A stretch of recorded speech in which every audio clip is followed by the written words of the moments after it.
an easy-to-use tool to parse SEC exhibits. I'm joined today by Seth Duppstadt of Lexamples. He's the founder of Lexamples, and you'll see how cool this is. A new tool that's free at this time to help you parse those SEC exhibits today on realtransparentdisclosure.com.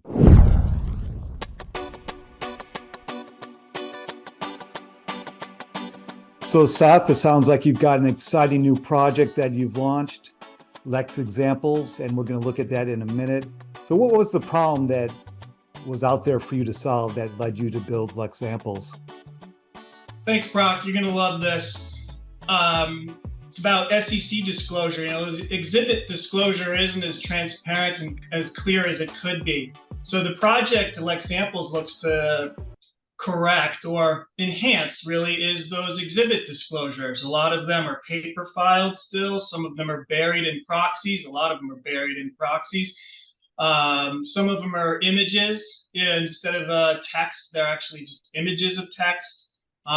You've got incorrectly referenced exhibits or omitted exhibits that are actually online that aren't linked to. So there's a whole number of issues that occur if you're a researcher or if you're someone doing due diligence exercises. There's a lot of extra steps you have to go to clean up the exhibits or just to find them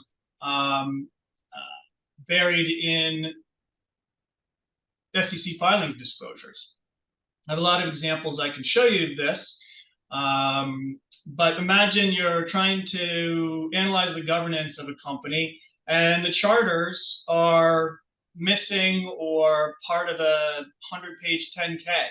The first thing you have to do rather than reading the charter is to go find it. Maybe do a FOIA request for it or buy it from a vendor.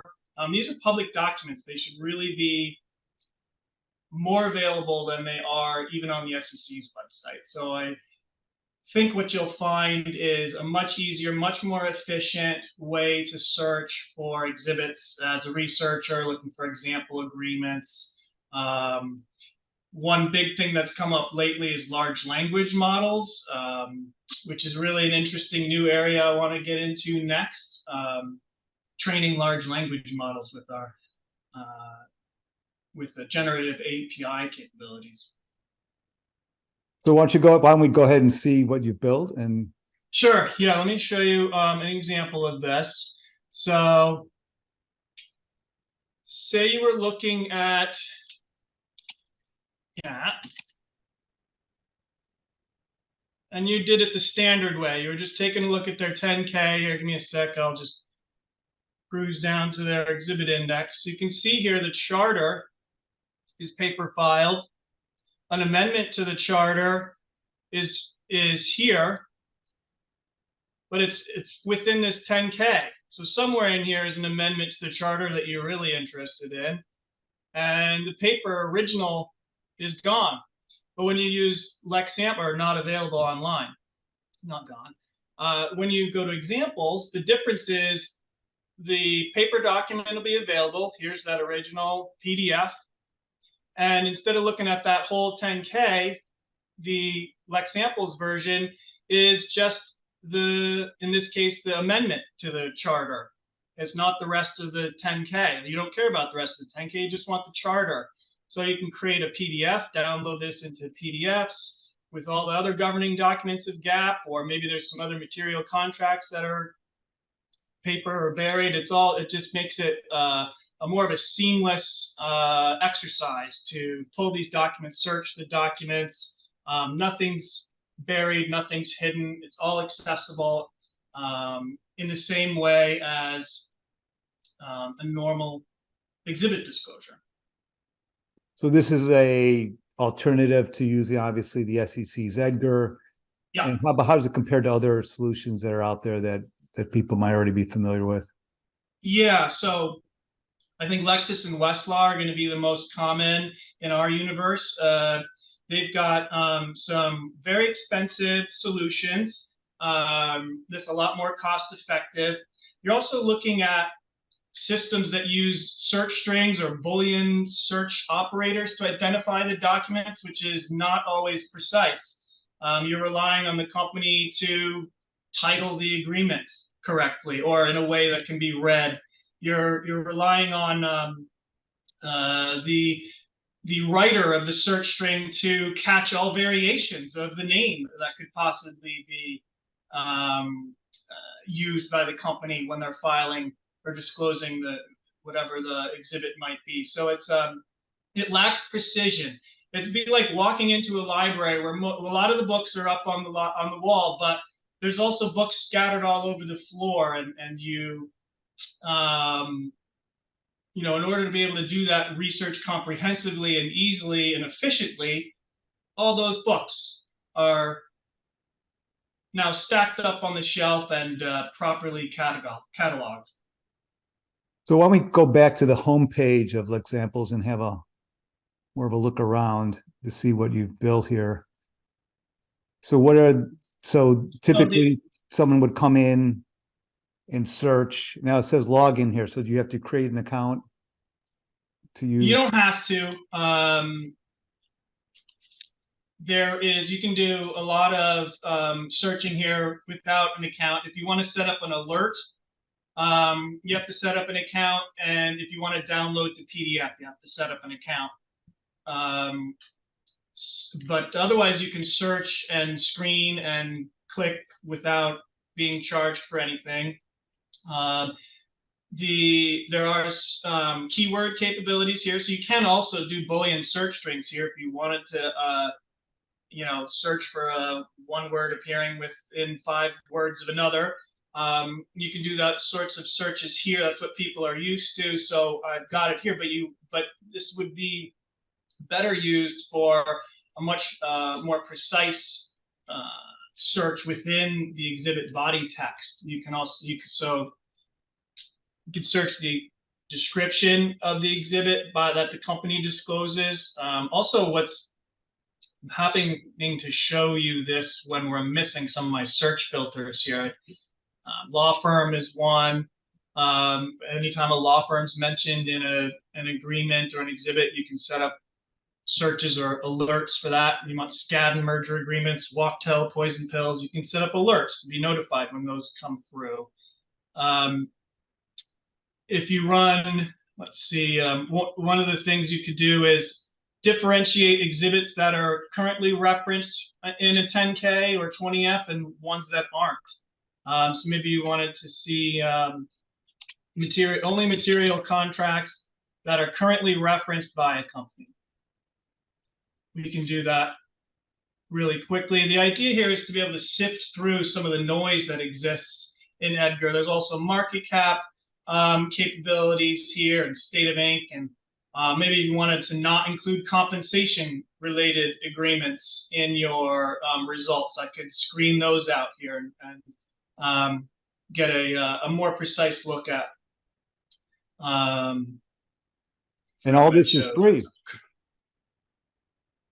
Currently referenced agreements here, taking a little second to load. Yeah. So you're saying all this is free, though? You've built this as a free tool for people to use?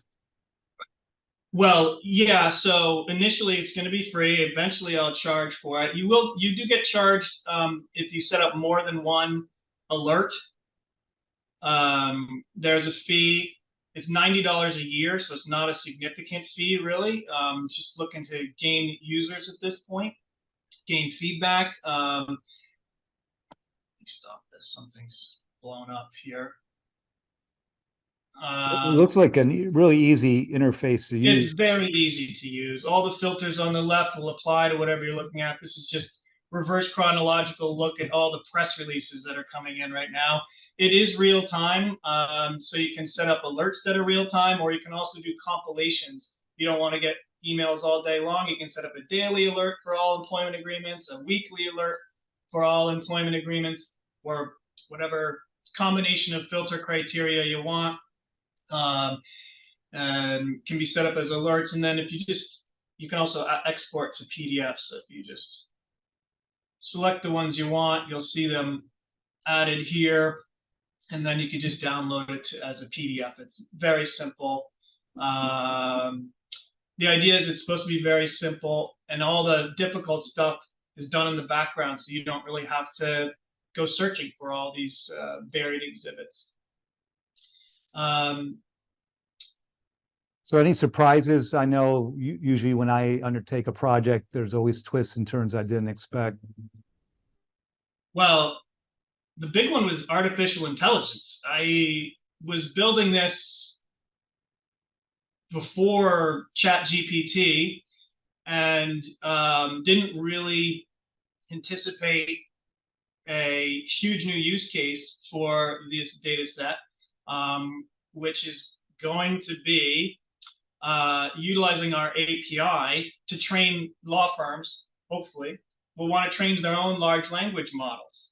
The problem there is accessibility. No other vendor is handing them the exhibits. They want you to go to their website, log in, so they can charge you for usage whenever your subscription renewal is, but they'll never push that agreement out to you. So if you were trying to train a large language model internally, you wouldn't have the capability to do that with the traditional Lexis or Westlaw. You'd have to do it yourself or create a tool like this yourself that scrapes the SEC, and then you'd still have all the issues we ran into of full transparency.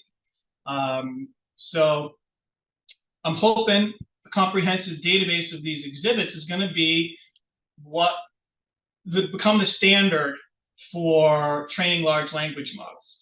Each one of the exhibits comes with about up to 20 different meta tags. So it's not just the name of the exhibit. There's the market cap and the law firm, if there is one, and all the other tags that we apply to this. There's a lot of pre-processing that goes on in the background, which is what these large language model builders are going to need. It's very early stages right now, though. It's really an exciting time to be a part of this. I have to admit, I lucked into that piece. I did not anticipate it.